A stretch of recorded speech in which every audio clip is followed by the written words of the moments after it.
You want your tummy tickled, is that right? Yeah, I know. You funny old dog, aren't you?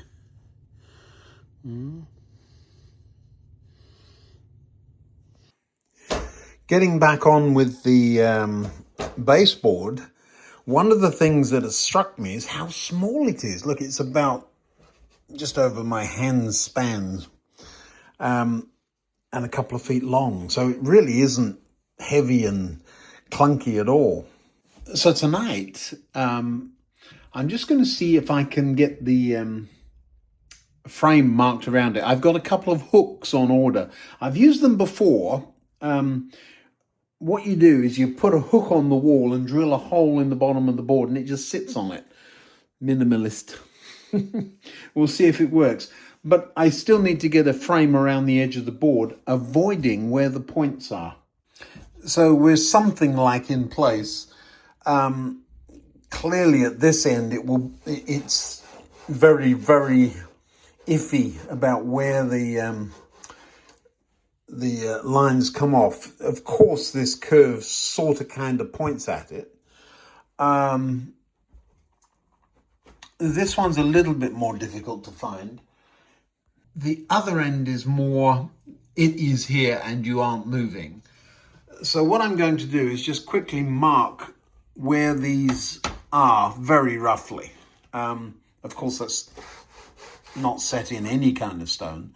And then I'll take this thing away. Did you bring that bench down here? Well, I was having a picnic watching you work over there. All right, and I see you got the missus down here too again. Well, yeah. Yes, well, we'll leave them to it. This baseboard, though, need to get it stable. Come on. So the idea is to run a batten around the edge. This mark here I'm making is that little knob of the other baseboard sits beside this, and it'll help level it. So I need to set back that much there. The other issue I've got going on here is, you might remember I had to trim to make it fit to the bowed wall. Now, a bow in a wall is actually very normal where you have two pieces of plasterboard that join. Here in America, we feather into it and out again. We don't plaster the whole wall, but that is the end result. You end up with this little wave in the wall all the way down. When you have a great long wall like that, there will be a couple of them. So yes, not best for model railways fitting up against the wall. It will mean that when I put this underneath, I'll have to set it in a little bit. That will become an issue because I'm putting hooks on the wall that will go into this. So we have to be as close to the edge as we can get without sticking out, if you see what I mean.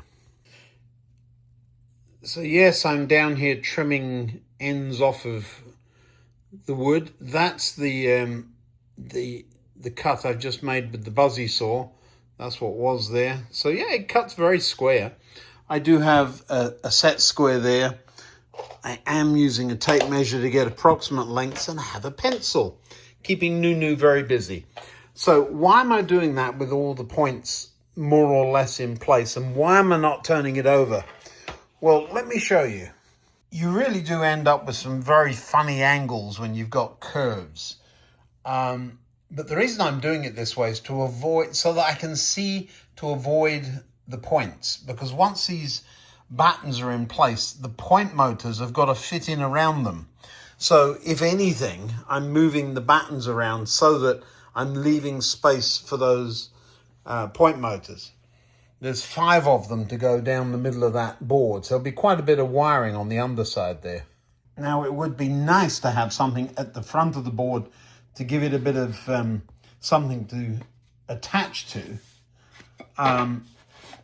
And the further down that way I go, the closer to that point I get. So I'm going to stop there somewhere and straighten this out. But then I'm getting close to this point here. Do you see that? You really do want to stay well away from the points. So I'm creating a bit of a funny angle here. Want something here, we can just pop another piece there. So we're going to go across there like that. Now we're not coming this way. This is just to give me the angle. And so what I've decided to do is to put one piece right along the edge here, and I've double stacked it so I know that it's in line with the edge. And then this piece goes under that piece, and all I've got to do then is draw a pencil line there at that funny angle. And again, with no tape measure, I will get the angle I need. So I've just drawn a line there. Once I get this piece cut, once it starts drifting away over towards that point there, I'll put a kink in this. So I'll cut this and make another angle there. Won't be difficult. So here's the funny angle. I've squared it down the sides. It's just resting on my leg, and I'll zip through it. I'm not going to zip through my leg, don't worry. I'll just zip through this whilst holding it. The nice thing about these things is that they're very easy to control. The blades are sharp, but you're never going to cut yourself on them.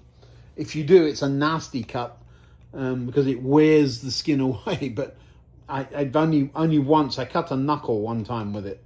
But I've had these years, and simply, once you learn to use them, you can cut these angled pieces very nicely with them.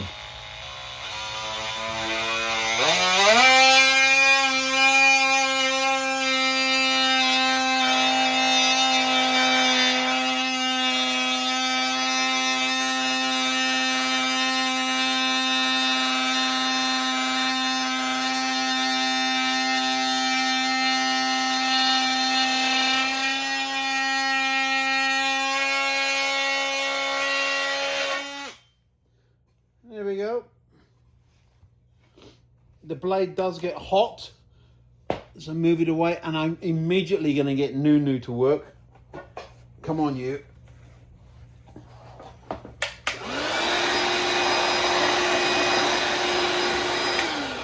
That's it. So there's our funny angle. There you see. See if I did it right, shall we?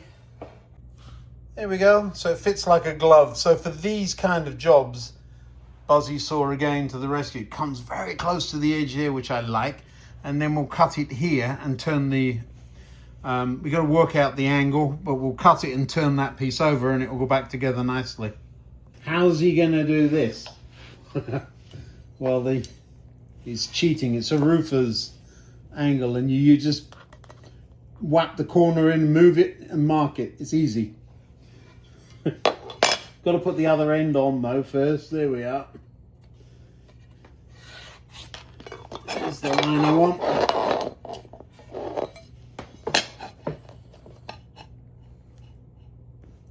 And we're coming down to here, somewhere over there.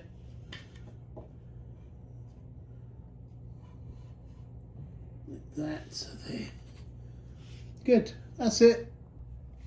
I know we're not a DIY or woodworking channel, but what I've done here, see the pencil line on the board, it's all very approximate, but I've measured the angle I want that to come over here, halved it,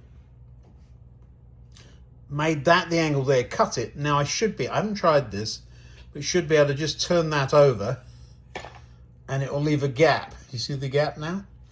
And if I straighten that up, and join the two pieces together there, so that's now joined together there. Look where it comes there. Do you see? So that's how you do that. You put a kink in it. I know, woodwork. Just having a little look, making sure everything really is clear. This should be all right because that's where the curves are, even though there's nothing there. We'll just put a piece across the end in between those two. Now, how's he going to get that? Well, that's easy. You just lay a piece under it, just like that. Now I need to mark there and there. We'll lose that little piece there, there and there, and that piece will sit nicely in between. There's the piece. Let's see if it fits. Don't know which way up it goes.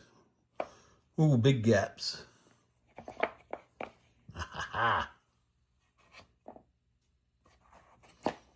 There we are. Fits like a glove. And everything else is still lined up behind me. Lovely.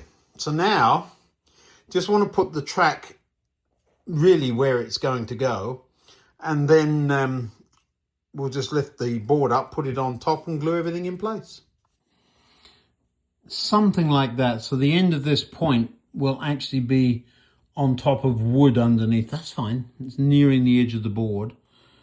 Those two go back to back. They're right out in the middle of open space. That one's all right, although that is getting close. That one is uncomfortably close, but it's still clear. So yeah, I think we're okay. The two black dots here are where the original track comes from. So it's a gentle curve over to there. So I'm sure we can make this work. So now, flip it up, glue it on. I know I have video, but I did just take a photograph of that, so I know roughly what I'm up to. Whew. Now, before I glue it up, just want to say thank you to the channel members. Didn't realise quite how many of you there are. Thank you. Wonderful that you're along for the journey. I do realise that these videos are a little monotonous right now. Same thing, different hat. That's because we're building baseboards. There's one more to go after this, but then we're ready for running trains. Somebody also made the comment that the driver in the bubble car, let me show you him. Can you see him in there? Somebody wanted to know, is he wearing a cowboy hat? Or is it Windy Miller? I think it's Windy Miller. He is a bit hard to see in there, isn't he? Let me see if I can find a flashlight or a torch. There we are, a torch. I'll be in trouble for my Americanisms if I'm not careful.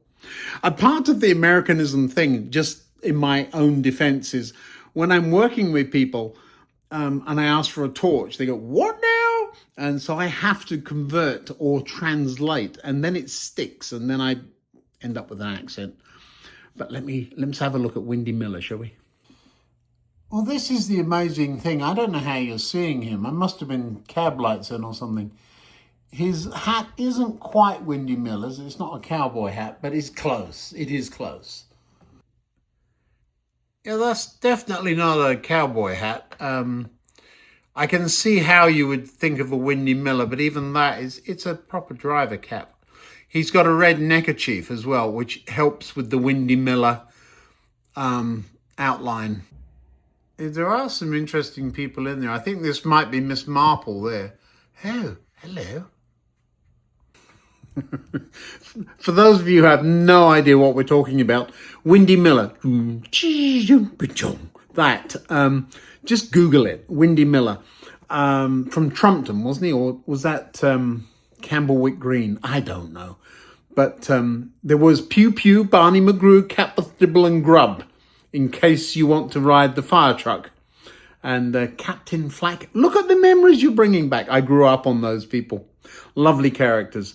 I always think that would make a great, the train would make a great idea for, is it, who's the company that's been producing those strange ones? Ivor the Engine they did, didn't they? What about the, is it Chigley or Trumpton or Campbellwick Green? One of them had a train. That would make a model that people might just buy. Especially as I've got Windy Miller as a driver. I don't know how you got that, but I have thought that same thing myself. Now, on the stairs on the way down to the train room, there is a lamp. You've seen these things before. But this is where characters go when they're off duty. You see them sitting in there, talking with the policeman. My wife definitely puts up with a lot. But I did order... I had to order a whole bunch of things. Remember the washing machine parts? Well, I ordered these at the same time. Some helpers. Let's put them out. Hey, Frank, I bought you some friends. Oh, all right. Now, these are HO and they're cheap and cheerful. But, oh, that guy's got a shovel, look. You can go over there and lean over there with Frank. There's quite a gang of them, isn't there? I love the wheelie bin. There's a wheelbarrow there. They're very inaccurate, and they're not listening. It's all right. Cheap and cheerful, but they do the job. They look like people.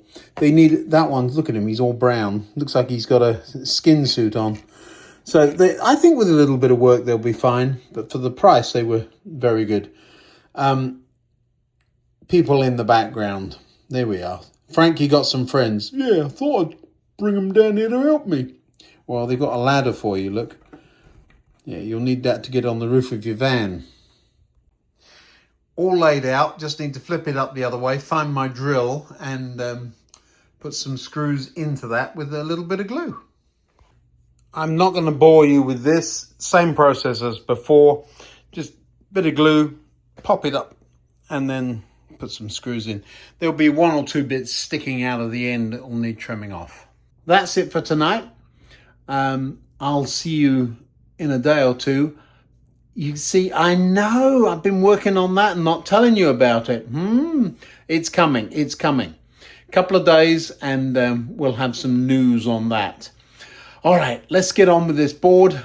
I'll see you tomorrow. It'll be the next day for you, but I'll be working on this and we'll have some fun. Thanks for watching and for all of your encouragement. I love your comments. I am still reading them all. Just about replying to them all too. Thanks very much.